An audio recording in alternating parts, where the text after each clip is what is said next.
आज असोज 10 गते बुधबार साताको चौथो तथा अन्तिम कारोबार दिन इन्द्र जात्राको अवसरमा भोलि नेप्सेमा हलिडे रहेको छ र आजको शेयर बजारमा भने फेरि गिरावट नै आएको छ। जति अङ्कले हिजो बढेको थियो त्यही बराबर नै घटेको छ। 18.6 अङ्कले घटेर नेप्से इन्डेक्स 2004 बिन्दु आसपासमा आइपुगेको छ। आजको शेयर बजारको अवस्था के कस्तो रह्यो त? विभिन्न टेक्निकल टुल्सहरूको अवस्था के कस्तो रहेको छ? टेक्निकली नेप्सेको मुभमेन्ट के कस्तो रहेको छ? समीक्षा गर्नको लागि सधैँ चाहिँ आज पनि नेप्से एनालाइसिस लिएर म उपस्थित भइसकेको छु। नमस्ते, म हरि लामिछाने हजुरहरूलाई मेरो यस युट्युब च्यानलमा हार्दिक स्वागत गर्दछु। सुरुमा एउटा डिस्क्लेमर, यो भिडियो नितान्त इन्फर्मेटिभ तथा एजुकेसनल पर्पजले तयार गरेको हुँदा यस भिडियोको आधारमा आफ्नो ट्रेडिङ स्ट्र्याटेजी नबनाउनको लागि हार्दिक अनुरोध गर्न चाहन्छु। यो भिडियोलाई हजुरहरूले रिफरेन्सको लागि, एजुकेसनल पर्पजको लागि, स्टडीको लागि र कम्प्यारिजनको लागि मात्र लिनको लागि निवेदन गर्न चाहन्छु। आज स्क्रिनमा हामी हेर्छौँ भने नेप्सेमा एउटा बियरिश क्यान्डल बनेको छ र बजार चाहिँ 18-20 पोइन्टले घटेर गएको देख्न सकिन्छ। कारोबार रकम 1 अर्ब 81 करोड भन्दा केही कमको नै छ। ओभरअलमा चाहिँ बजारलाई साइडवेजको रूपमा विश्लेषण गर्न सकिन्छ।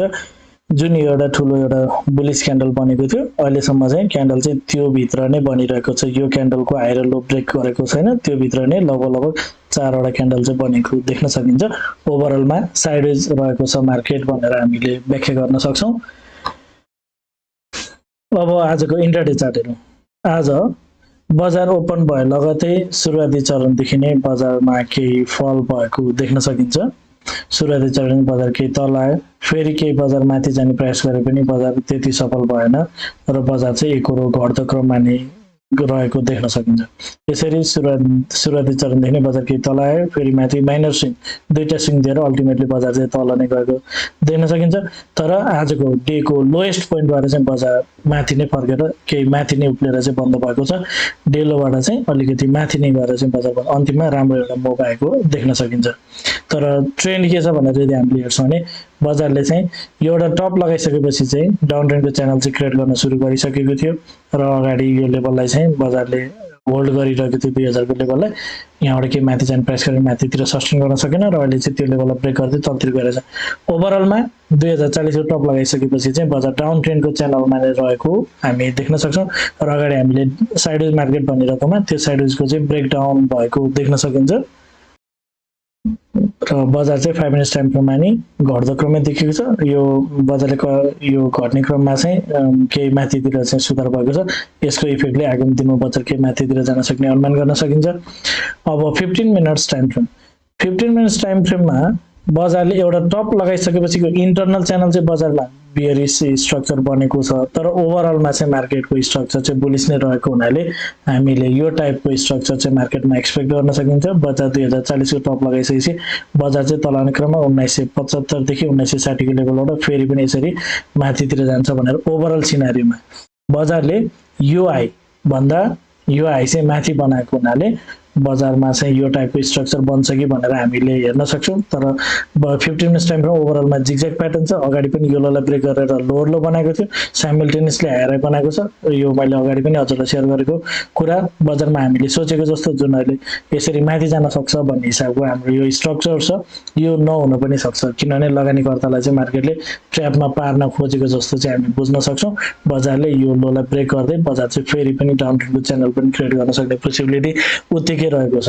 तर अहिले मार्केटको स्ट्रक्चर अनुसार यदि हामी कुरो गर्ने हो भने चाहिँ बजारले यो हाईलाई पार गरेर माथि गएको हुनाले बजार चाहिँ केही तलाउने क्रममा 1975 देखि 1960 को लेभलबाट फेरि पनि माथि नै रिभर्स हुन्छ कि भनेर हेर्न सक्छौँ। अहिले नै बजार माथितिर जान्छ भन्नको लागि चाहिँ बजारले कम्तीमा पनि 2025 लाई पार गर्दै माथितिर लाग्न पर्ने हुन्छ। बजारले यदि आगामी दिनमा 2025 लाई पार गर्दै माथितिर लाग्यो भने बजार चाहिँ यो जुन डाउनफल भइरहेको छ, डाउन ट्रेन्डको च्यानल छ, यो जुन करेक्सनमा गइरहेको छ भनेर भनौँ। 15 मिनट्समा त ओभरअल मार्केट अप ट्रेन्डको च्यानल भएको यो पुल ब्याक हो, यो जुन करेक्सन आइरहेको छ, करेक्सन चाहिँ कम्प्लिट हुने र बजार चाहिँ माथितिर जाने भनेर हामीले त्यसैले 15 मिनट्स अनुसार चाहिँ बजार कम्तीमा पनि माथि जान्छ भन्नको लागि चाहिँ कम्तीमा 2025 चाहिँ पहिलो लेभल ब्रेकआउट हुनुपर्छ, त्यसपछि मात्र बजार चाहिँ अप ट्रेन्डमा जान्छ अथवा यो करेक्सन कम्प्लिट हुन्छ भनेर भन्न सकिन्छ। 2025 पार नगुन्जेसम्म चाहिँ बजार तलतिरको यात्रामा रहेको देख्न सकिन्छ। इन्टरनली लोवर लोको सिरिज छ 15 मिनट्समा। Hourly time frame hourly time फ्रेममा बजार ओभरअलमा साइडवेज नै छ एउटा लो क्रिएट गरेर जुन एउटा टप क्रिएट गरेको थियो त्यो बिचमा नै बजार चाहिरहेको छ र एउटा इम्पल्सिभ मुभ पछि बजार चाहिँ जुन हिसाबले इम्पल्स गएको थियो त्यो अनुसारको डाउनफल चाहिँ भएको छैन जुन हिसाबले बढेको थियो घट्ने क्रममा चाहिँ मोमेन्टम अलिकति लुज भएको जस्तो देखिएको छ र यो बिचमा चाहिँ बजारले एउटा ट्रेन्ड चाहिँ डाउन ट्रेन्डको च्यानल क्रिएट गर्न सकिसकेको छैन बजारले यो लोलाई ब्रेक गर्दै तलतिर जान खोजे पनि अल्टिमेटली बजार चाहिँ माथितिर नै सस्टेन गरेको छ यो अन्तिम क्यान्डल बनेको हिसाबले हेर्दा चाहिँ बजार के माथितिर जान्छ कि भनेर हामीले हेर्न सक्छौँ केही माथितिर बजारको मोमेन्ट जान्छ कि भनेर हामीले हेर्न सक्छौँ र बजारको लागि चाहिँ हिजोको दिनमा मैले हजुरहरूसँग सेयर गर्दा चाहिँ यो एउटा क्यान्डलभित्र नै अरू क्यान्डल्सहरू फर्मेसन भइरहेको छ भन्ने कुरा सेयर गरेको थिएँ र यदि बजार माथि लाग्छ भने चाहिँ बजारको लागि कुनै पनि रेजिस्टेन्स हुँदैन भन्ने कुरा थियो तर बजार माथि लागेन सुरुवाती चरणदेखि तल एउटा हामीले के कुरा बुझ्न सक्छौँ भने अहिले बजार चाहिँ तलतिर आइरहेको छ मार्केटलाई कसरी पनि लिन सकिन्छ भन्दाखेरि यदि बजारले माथि जाने क्रममा चाहिँ यो 2050 अथवा 52 को लेभललाई ब्रेक गर्यो भने चाहिँ मार्केटको आवरेज टाइम फ्रेममा स्ट्रक्चर नै चेन्ज हुने भएको भएर चाहिँ बजारले चाहिँ अहिले तत्काल माथि जानु छ भने चाहिँ बजारले 2052 लाई ब्रेक गरेर अप ट्रेन्डको च्यानल क्रिएट गर्छ त्यसपछि हामी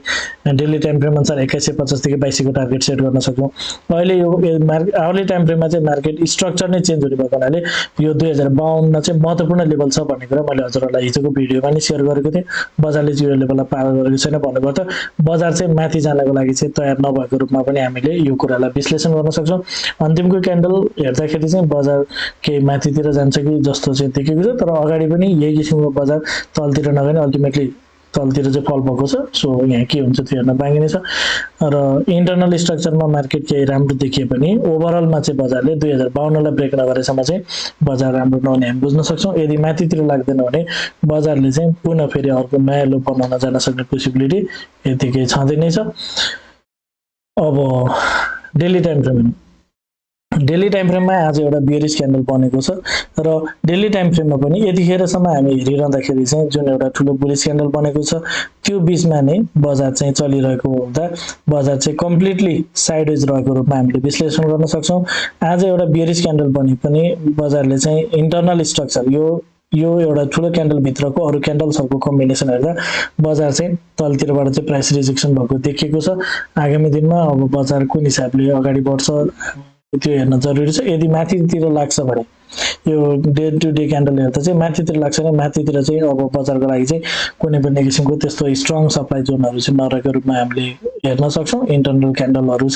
सो बजारले यो लेभलसम्ममा चाहिँ कुनै पनि किसिमको सप्लाई फेस नगर्न सक्छ भनेर हेर्न सक्छौँ डेली टाइम फ्रेममा 2052 ब्रेक नगरेसम्म चाहिँ बजारको लागि अरू टार्गेट सेट गर्न सकिँदैन भन्ने कुरा थियो र अहिले बजारले चाहिँ यो पहिलो पुल ब्याक पनि बजारले चाहिँ ब्रेक गर्न सकेको छैन र अहिले माथितिर गइरहेको चाहिँ एउटा माइनर जस्ट सामान्य पुल ब्याक मात्र भएको कुराहरू हामीले बुझ्नुपर्ने हुन्छ 2050-52 लाई ब्रेक गर्दै बजार माथि लाग्छ भने चाहिँ बजार अलिकति ठुलो मुभको लागि अथवा ठुलो पुलब्याकको लागि चाहिँ माथितिर जानेछ भनेर हामीले हेर्न सक्छौँ माथि जाने चाहिँ करेक्टिभ मुभ नै हो र अहिले चाहिँ जस्ट माइनर अप मुभ भएर गइरहेको अवस्थामा देखेको छ तलतिर जान्छ नै भन्ने खालको इन्डिकेसन ट्याक्कै यसले प्रदर्शन चाहिँ गरिसकेको छैन अब बजारले यो हाईलाई ब्रेक गर्छ गर्दैन त्यो हेर्न जरुरी छ र एकैचोटि बजारले माथि नगएर केही तल आएर माथितिर जान खोजे हो कि भनेर यदि हामीले हेर्छौँ भने चाहिँ बजारको लागि चाहिँ यो जुन पुच्छरमा भनेको क्यान्डल छ 1953 देखिबाट 1975 यो लेभलमा टच गरेर चाहिँ बजार के माथितिर जान्छ भने पनि त्यो फाइन नै रहन्छ र यो चाहिँ जुन अघि हाम्रो 15 मिनेट्सको टाइम फ्रेममा देखिएको छ यो लेभलबाट चाहिँ यसरी माथि गयो भने त्यो पनि फाइन हुनेछ तर बजार यसरी तल आइसकेपछि चाहिँ बजार तलतिर जान सक्ने पोसिबिलिटी पनि बढ्दै जान्छ यो पनि हामीले ख्याल गर्नुपर्ने कुरा हो किनभने अहिले हामी चाहिँ जस्ट पुल ब्याक मुभमा छ बजारको लागि माथि जानुपर्छ भन्ने डाउन ट्रेन्डको च्यानल भएको हुनाले माथि नै जान्छ भने कुनै पनि किसिमको त्यस्तो आधारहरू चाहिँ हुँदैन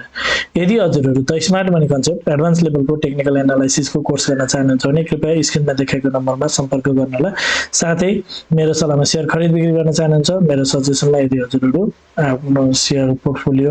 के कसरी म्यानेज गर्ने भनेर यदि टिप्स सल्लाहहरू चाहनुहुन्छ भने कृपया स्क्रिनमा देखाएको नम्बरमा सम्पर्क गर्नुहोला 9863805816 यो नम्बरमा हजुरले कल मेसेज अथवा व्हाट्सएप गर्न सक्नुहुनेछ। अब कन्क्लुजनतर्फ जाउँ।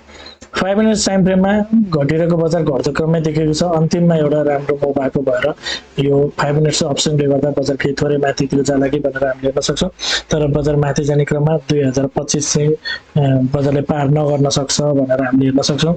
सेम सिनेरी 15 मिनट्स टाइम फ्रेममा एउटा टप लगाइसकेपछि बजारले चाहिँ डाउन ट्रेन्डको च्यानल नै क्रिएट गरेर चाहिँ बजार तलतिर आइरहेको हुनाले जबसम्म बजारले 2025 लाई पार गरेर माथितिर लाग्दैन तबसम्म चाहिँ बजार माथितिर जान्छ भनेर हामीले एनालाइसिस गर्न मिल्दैन। त्यसैगरी आवली टाइम फ्रेममा एउटा इम्पल्सिभ मुभपछि बजार चाहिँ करेक्सनमा आइरहेको देखिन्छ। अन्तिम क्यान्डलले के माथितिर जाने जस्तो इन्डिकेट गरे पनि करेक्सन कम्प्लिट भइसकेको भन्ने इन्डिकेसन मिलिसकेको छैन। त्यसैगरी डेली टाइम फ्रेममा आजको क्यान्डल हेर्दा आजको मात्र नभइकन अगाडिदेखि क्यान्डल हामीले हेर्दा ओभरअल साइडेजमा पनि बजार चाहिँ केही तलतिर जाने खालको प्याटर्न इन्डिकेट गरेको छ। अन्तिम क्यान्डलले तलको प्राइस रिजेक्सन गरेको हुनाले बजार चाहिँ केही माथितिरको लागि पनि जान सक्छ। र यो बीचमा हामीले जुन एउटा ठुलो बुलिस क्यान्डल बनेको छ यसको आधारमा चाहिँ बजार केही माथितिर जान सक्ने पोसिबिलिटी पनि छ भनेर चाहिँ हामीले स्वतः हेर्न सक्छौँ। हजुरहरूलाई मेरो भिडियो के कस्तो लागिरहेको छ कमेन्टमा जानकारी गराइदिनु होला। भिडियो मन परेको छ उपयोगी भइरहेको छ भिडियोले हजुरलाई के सहयोग पुर्याइरहेको छ भिडियोमा एक लाइक पनि अवश्य गरिदिनु होला। साथै च्यानलमा नयाँ हुनुहुन्छ पहिलोपल्ट हेर्दै हुनुहुन्छ अथवा अहिलेसम्म पनि च्यानल सब्स्क्राइब गर्नु भएको छैन भने च्यानल सब्स्क्राइब गरिदिनु होला भन्न चाहन्छु। हवस् त धन्यवाद नमस्ते।